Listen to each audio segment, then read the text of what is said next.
бустер деген бустердик доза бул аңча сөздөн алынган. Бустер деген бул жогорулатуу күчөтүү деген. Демек бул иммунитетти күчөтүү дегенди түшүндүрөт. Бул 2 дозаны алгандан кийин, биринчи, экинчи дозаны алгандан кийин бул 6 айдан кийин түшө башташы мүмкүн. Антителалар биздин организмде ошону күчөтүү максатында 3 доза сайыр сунушталат.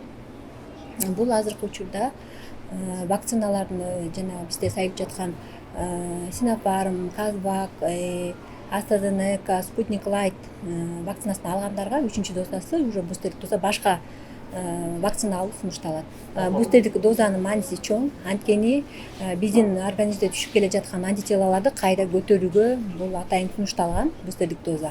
Сөзсүз алуу керек, анткени 6 айдан кийин уже биздин антителалар түшө баштайт. Ошону кайра көтөрүү жана COVID-19 илдетинен коргонуу максатында сөзсүз түрдө алуу керек.